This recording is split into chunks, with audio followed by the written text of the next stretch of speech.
Hello!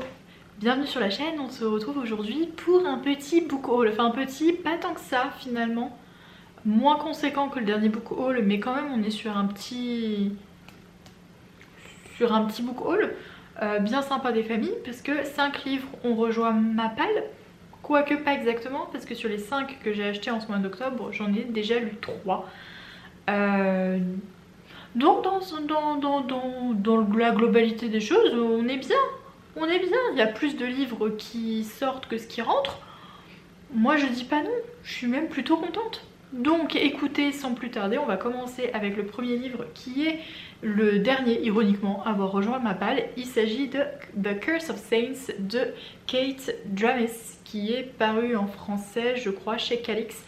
J'en ai pas tant entendu d'écho du côté français. Étrangement, alors que je sais que du côté anglophone, c'est une romantasy qui a plutôt bien fonctionné. Si tant est que peut-être qu'il y a eu des très bons échos du côté français, mais que moi je les ai pas vus. Si jamais vous l'avez vu, si jamais vous l'avez lu du moins, n'hésitez pas à me le dire en commentaire. Mais moi c'est vrai que j'ai pas vu passer grand chose au niveau de cette saga. Le tome 2 doit arriver très prochainement en français s'il n'est pas déjà paru. Donc je me suis dit, écoutez, c'était le bon moment. En plus, il était moins cher que le prix de base sur Amazon. Il y avait des soldes, des espèces de soldes. Et du coup, celui-là faisait partie des livres en réduction. Donc voilà, toutes les raisons étaient présentées pour que je craque. Donc je vous l'ai dit, on est sur une romantasy dans laquelle on va suivre Aya, qui est une l'espionne de la reine et qui a aussi certains pouvoirs. Et elle est chargée de veiller à ce qu'il n'y ait pas de magie noire dans le royaume. Sauf qu'il y a un moment donné où effectivement dans le royaume d'à côté ça commence à sentir un peu le roussi et la reine l'y envoie. Elle ne l'y envoie pas seule puisqu'elle est accompagnée de Will qui lui est l'assassin de la reine. Que évidemment Aya, oui c'est ça, hein, je vous dis pas Ava depuis tout à l'heure, non c'est bien Aya, je ne me trompe pas dans les prénoms. Donc évidemment que Aya ne peut pas blairer. Sauf que par un concours de circonstances, la demoiselle va se retrouver à soudainement réveiller des pouvoirs en elle vieux de 500 ans et qui sont d'une force assez conséquente, et elle va pas avoir d'autre choix que de se tourner vers Will pour l'aider. Donc on est sur un postulat de romantasy assez basique, une héroïne voilà, qui découvre ses pouvoirs, un enemies to lover, même là je pense qu'on est plutôt sur un rivals to lover. Moi ce que j'attends de ce livre, c'est bête à dire mais c'est pas grand chose, juste de passer un bon moment de lecture. J'ai appris à prendre pas mal de recul avec les livres qui percent notamment sur TikTok du côté anglophone parce que j'ai eu pas mal de déceptions, donc j'apprends à relativiser. Mais là ouais, juste passer un bon moment, une bonne dynamique, une bonne alchimie entre les personnages et que ça se lise vite, que je sois prise dans l'histoire, qu'il y ait des retournements de situation, qu'on soit sur une fin où je m'en décroche la mâchoire, c'est tout ce que moi je demande à ce livre. Je lui en demande peut-être beaucoup, mais écoutez, j'ai de l'espoir pour celui-ci. On passe avec le suivant et là on change mais totalement d'ambiance puisque c'est aussi une romance qui a percé sur les réseaux. Il s'agit de My High de Lee Stamford qui est paru en français pour le coup chez Chatterley si je dis pas de bêtises. Qui est pareil, un enemies to lovers dans le milieu du hockey et dans lequel on va suivre deux personnages, Sanders et Stevie. Sanders qui est le bad boy de l'équipe de hockey, celui qui se prend toutes les pénalités, celui qui repart avec une fille différente chaque soir. Et ça lui va très bien cette étiquette de bad boy qui lui est collée à la peau comme ça, il n'a pas spécialement envie de la changer. Comme on dit, hein, bad press is still press. Jusqu'au jour où il va rencontrer Stevie qui est hôtesse de l'air et qui s'occupe de gérer un petit peu l'avion dans lequel l'équipe de hockey de Sanders, avec laquelle l'équipe de Sanders voyage. Sauf que Stevie est pas du tout impressionné par Sanders et lui est un peu intrigué par elle. Un petit peu comme dans Curse of Saints, j'ai envie d'avoir deux personnages où il y a des répliques cinglantes, où c'est drôle, où il y a une alchimie entre eux. Et dans le milieu du hockey, moi j'adore les romans sportives, je suis souvent à la recherche de romans sportives. Le hockey, c'est vrai que avec The Deal et compagnie, je l'avais un petit peu mis de côté parce que j'en avais un petit peu marre de voir ça tous les 4 matins. Il y a d'autres sports qui existent, on peut faire des romans super chouettes dans plein d'autres sports, il n'y a pas que le hockey. Mais c'est vrai que celle-ci me fait de l'œil depuis un bon moment, donc si j'apprécie, il y a des chances pour que je craque sur la suite de la saga très rapidement.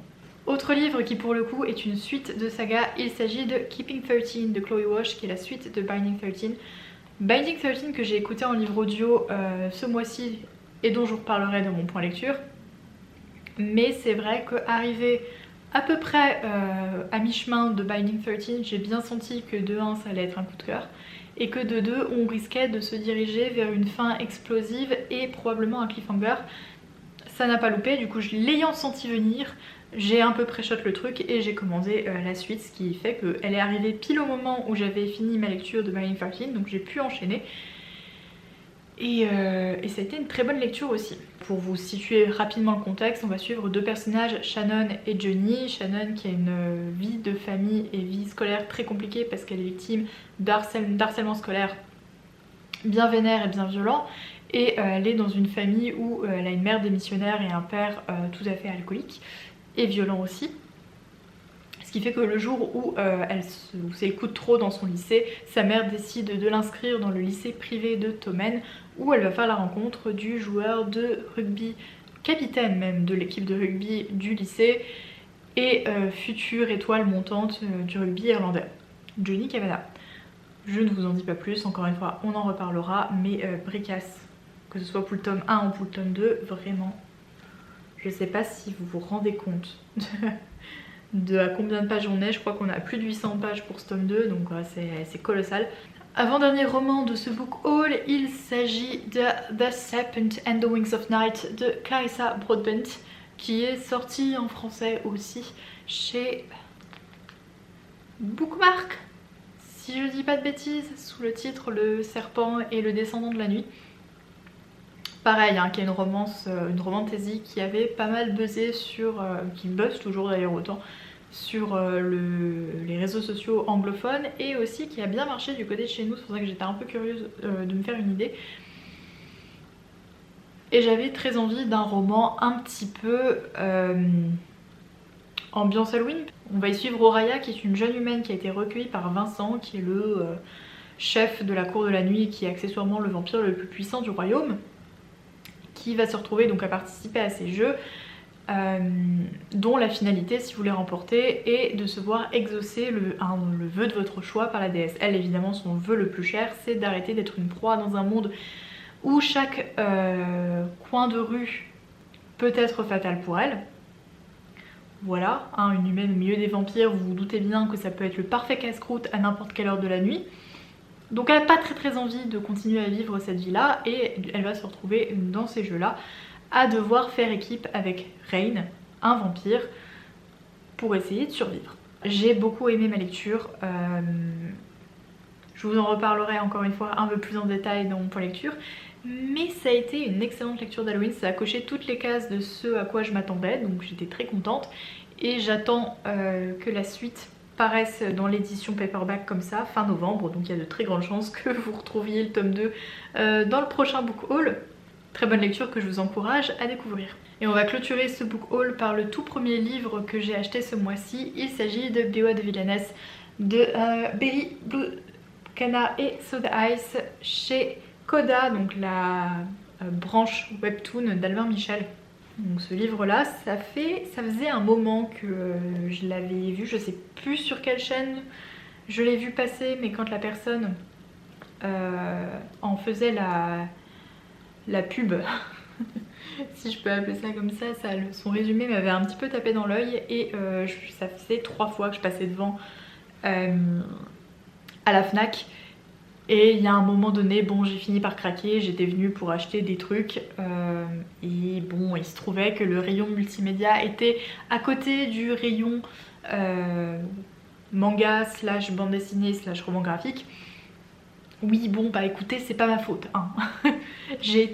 On m'a forcé la main. Fallait pas mettre ce rayon à cet endroit précis, c'est dangereux.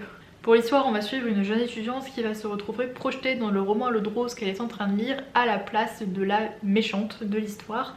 Méchante qui est bien déterminée à chasser tous les prétendants qui tournent autour de l'héroïne du roman, parce que ce sont des mecs absolument toxiques.